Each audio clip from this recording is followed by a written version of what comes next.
This podcast is about the Grinnell Museum, which will be opening up in June, but this weekend they're going to have a sneak peek of what you're going to see at the Grinnell Museum. It's going to be fascinating. I had a chance to check it out today, and they want to invite the public to the Grinnell Museum this weekend. So hang on and listen to this podcast with Ann Igoe of the Grinnell Museum and find out what it's all about. And it's sponsored by Grinnell State Bank with 4 convenient locations in Grinnell, Johnston, Marengo, and Polk City. If you want to get in on their online and mobile banking, it's very convenient. Check out what all their options are about. More banking that fits into your life from Grinnell State Bank. You can get started and open your accounts in just 15 minutes. Financial advisors, loan officers, and insurance agents working under the same roof at Grinnell State Bank. It's time for another Out and About with Jamie Grout, and this time around we'll be talking with Ann Igoe, who is with the Grinnell Museum, and this weekend they're going to be having a sneak peek of the Grinnell Museum. And Ann, I'm trying to think, I believe it was last fall that I came in and talked to you folks here, and Bill Hammond was here also working on it. And man, you guys have made a lot of progress since I was here last. And tell us about the sneak peek this weekend. Give us a sneak peek of the sneak peek. Sneak peek of the sneak peek. We wanted people to figure out what was going on inside the museum. They've always been able to see what we were doing outside, and not much has happened lately outside since we're finished with the outside. And we're almost finished with the inside. Just a couple of little things left to do. We're getting started to putting exhibits up. You can see our movable walls. You can see things happening. So we just wanted the community to be able to come in, take a look, think about what might be happening, and plan for coming over for our grand opening at the end of June. Mm-hmm. Yeah, do you have a specific date set for your grand opening? We do, June 28th. Okay. It's a Saturday afternoon, and if you're a donor, we'll have a party for you on the night before, on June 27th. So that's for our donors and volunteers. Well, that's great. And we have had many donors, many volunteers. So it'll be quite a party. You've had all kinds of donors with all kinds of donations. Yes. Tell us about some of those, Ann. Well, people have donated, of course, cash. Mm-hmm. We've had people donate stocks. We've had people donate harvesting, a field of harvest. And of course, you never know what that's going to be. They've been quite lucrative. We've had insurance policies given to us. We've had objects, printers, display panels for our videos. All kinds of goodies have been given to us, so that's really special. We've had lovely way to keep our budget down, which has been good. And then we have a lot of exhibits that are coming in that some of those mostly we've had donations of our exhibits, but 2 that we've purchased are the header that's going in over here, and that's a very large antique harvesting machine, the story of which can be told when you come to see the museum. It was built in either between 1879 and 1890, and the company that built them built 10,000 of them. Oh, is that right? Sent them all over the world. So that's a really good story. And then we have an engine that was built off of the plans that Billy Robinson and Charlie Hink made in 1914, 15, something like that. They were working on a project with the Army Air Corps to supply engines to them. And this is a radial engine, which is quite unique. And then Billy died in 1916 in his plane crash, and they stopped the activity with the Army, but they came back in 1918 and asked the Dodge Tool Company, who took over from Billy Robinson, his airplane company, and they asked the Dodge Tool Company to make one of these to consider for putting in the Army Air Corps airplanes.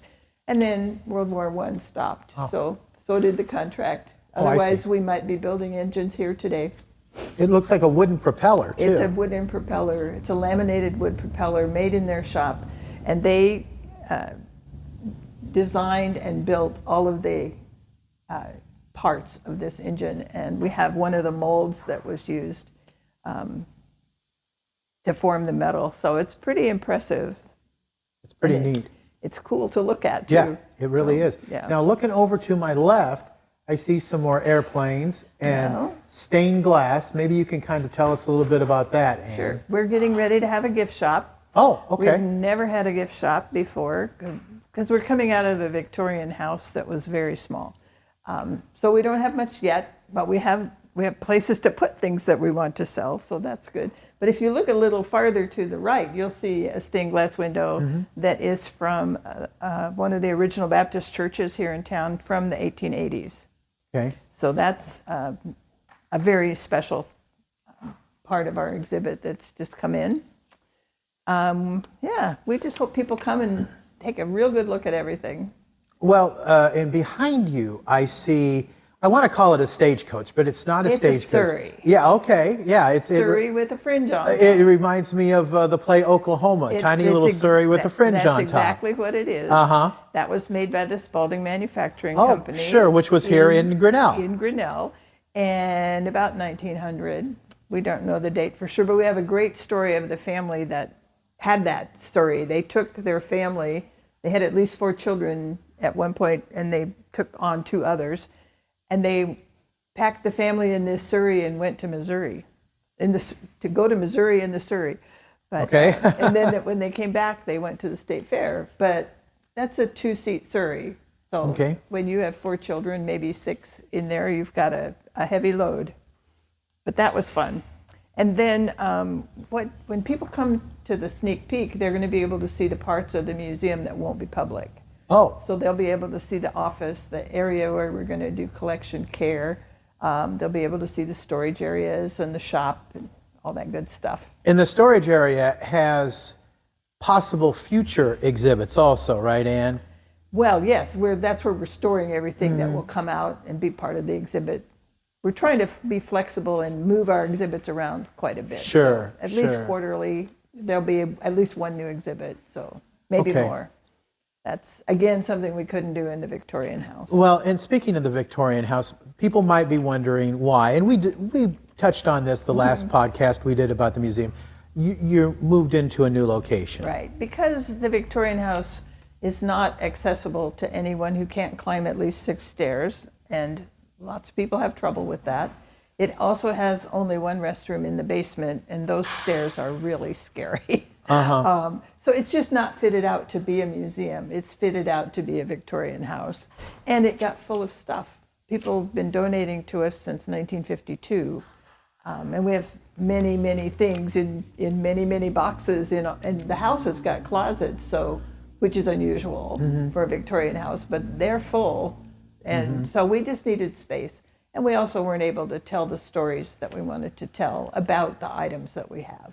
So are you going to take those items that you have in the Victorian house and move them over here then? As many as we can. The plan is if we're going to do an exhibit with the item in the next year and a half, it will move here. I see, okay. So it's available and we can work on an exhibit and have all the items here.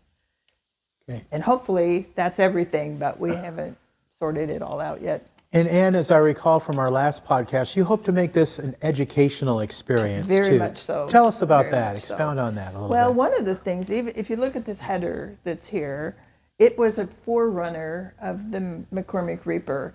So it's a large header, which is many slats of wood that turn around and they cut the grain off as you go through a field.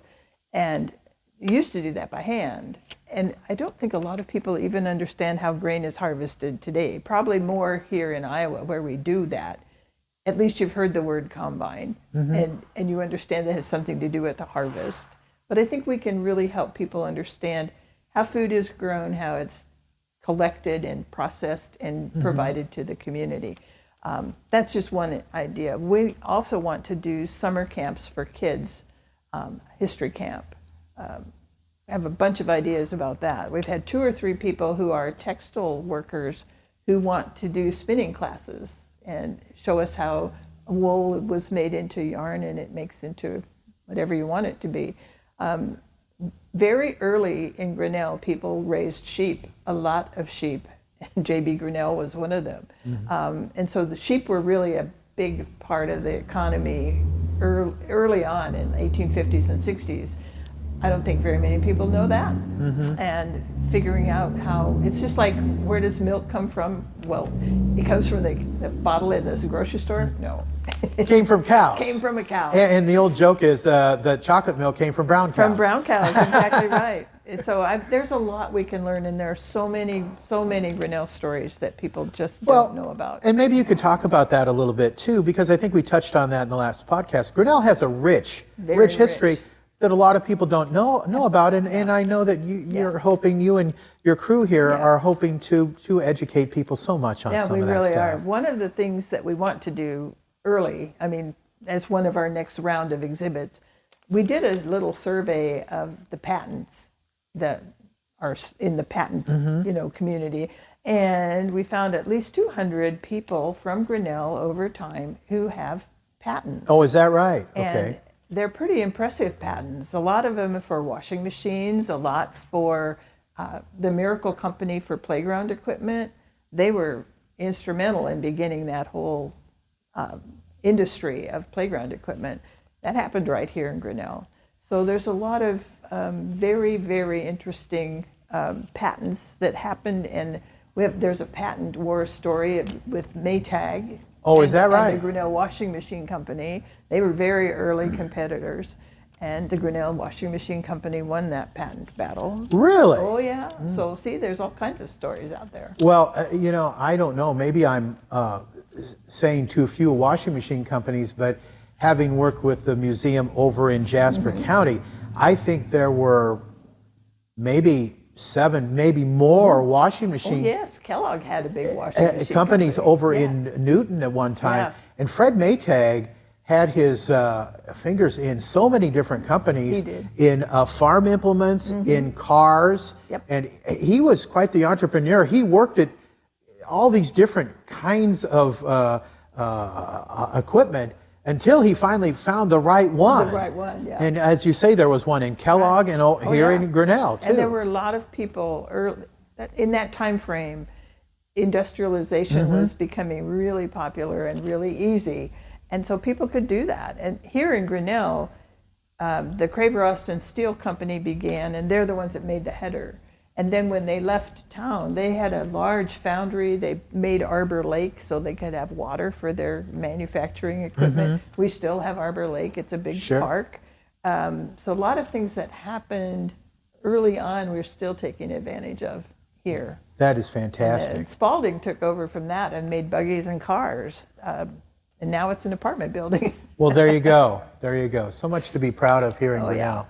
And I am looking around this room, and I know you have a lot of finishing touches to do. Oh. And you're it's coming down to the wire here. It is. Well, what you see now we're getting ready for exhibits. So we're building display cabinets, and we have movable walls and all kinds of exciting things. But one of our really major goals is to have flexible exhibits so that every time you come, it'll be a little different. You'll see something new. You'll see something you didn't know about. And hopefully that will encourage people to come on a regular basis. And so you can't say specifically, I'm sure, but how often do you want to change those exhibits around? Monthly, weekly? Well, a large one like the header, which is really spectacular, will stay up about 6 months. I see. The others a very small one might leave in a couple of months. I think having them at least 2 months, maybe 3, and then switch out. But I think we'll do that sort of on a rolling schedule. Okay. So we're going to start with about 12 exhibits right now, and then maybe in a quarter we'll take 2 away and put 2 new ones in. Okay. One of the values that we have about our walls that move is once we take those 2 out and put 2 new in, we might switch everything around and be in a different place. Okay. Because of the size of an exhibit that might be coming in, might be smaller or larger. So you never know. And okay, so your donors, they get a sneak peek of the sneak peek the night before, correct? Right. And on the 27th. And They'll what are the see hours? Everything all done. Okay, the hours for that? It's an invitation only. Okay, all right. So and then the sneak peek hours will be? it's like 1 to 3. On the sneak peek this Saturday is 10 to noon. 10 to noon on this Saturday. And I'll tell you a little secret. We have donuts available. Oh, well, hey, that's good. yeah, okay, I love donuts. Yeah, come and have a donut. Better come early. Okay. Yeah. And the grand opening is in June. Right, June 28th. Okay. And that's on a Saturday afternoon. And what time does that We start? think 1 to 3. Okay. There's some other things in town that we'd be competing with, so we aren't quite sure. We may start a little later, but we don't want to compete with some of the other things that are big things that are happening in town. Okay, so in June when you open up, have you decided on an admission charge for the museum? We have. It's going to be $10 for adults, Okay. $5 for students. 10 and under children are free with a paid adult. That's as far as we've gone. Is there going to be any kind of membership or We are anything? going to have a membership approach, and we're just working on that as a board the next week or two. Well, that is fantastic. I know that you've had a lot of volunteers, people helping out. yes. Is that Bill Hammond That's over Bill, there? yep. Bill's been working all the time. Well, he's on the board. Yeah. He has to work. And I want to give him mad props because he was here the last time we recorded, and I know Bill from the jewelry shop and Yep. doing a remote with him and helping out and all that. But do you want to give props and kudos to your volunteers that have been helping out getting this Sure. whole project Well, off the ground? The main people who've worked have been board members who've gotten this building really going. But we lately have had a lot of volunteers that have come to help build cabinets. We've had a lot of volunteers at the house getting things ready to move. 3 major projects going on there. We're getting photos ready, we're getting the archival materials ready, and we're packing things up in boxes. This year, we've had a lot of college kids help out, and they're wonderful, and they get all involved in the archival projects, because there's a lot of good information there. And then one professor has a class, it's a Grinnell's history class, and he's given his kids assignments where they're helping us with exhibits. So they're researching, they're helping with write the content, they're helping decide how the exhibit's going to look. And they've been just invaluable. So out of all the exhibits we have going, there are 12. I'm only working on 2 of them, and we have community people working on the rest. Wow. We have a 4-H club that's going to put in an exhibit, and we have the middle school history club that's going to give us an exhibit. So none of that's going to be available on the sneak peek, but it'll be available when we're open. Well, Ann, I can tell it's been a labor of love for everybody involved. Definitely has been a labor of love. Well, that is fantastic.